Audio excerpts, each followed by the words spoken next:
Naingati pa ng hilawlawag, dagiti masaknan ng ahensya iti pagturungan ti pondo dagitoy, isot nga po naaman na rimaan ti panaglikos da iti pagilyan, tapno ilawlawag iti publiko. Naangay iti aktibidad, iti La Union, baban iti panangidaulo, ti Presidential Communications Office. At da detalye ni Christine Bornolia sa Baway.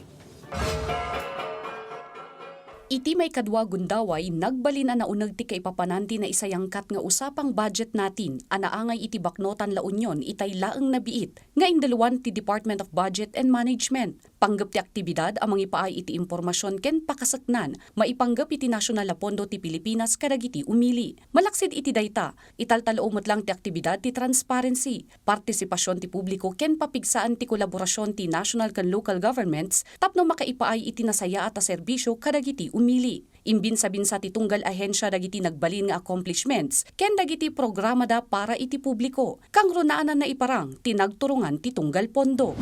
Ito po ay paanyaya na unawain ang budget, kilatisin ang budget at magtanong tungkol sa budget. Dahil ang budget na ito ay hindi para sa gobyerno lamang. Ito ay budget ng bayan at ng mamamayan.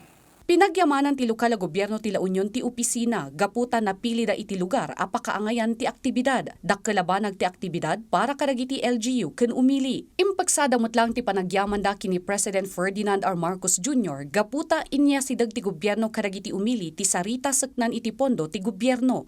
This is our chance to make our voices heard. This is our chance to make our queries answered. At pagkakataon po natin na makinig at mapakinggan. We are all here po for one reason.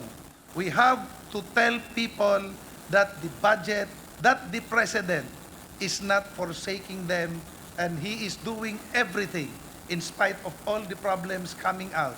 Ti panakaipatungpal ti aktibidad ket inorganisa ken indaluan ti Presidential Communications Office iti panakibinadang dagiti masaknan nga ahensya. Kabayata na, maisayangkat mo ti may katlo a gundaway ti usapang budget natin ijay Cebu. Christine Bornolia sa Baway, para iti Pambansang TV, iti Baro a Pilipinas.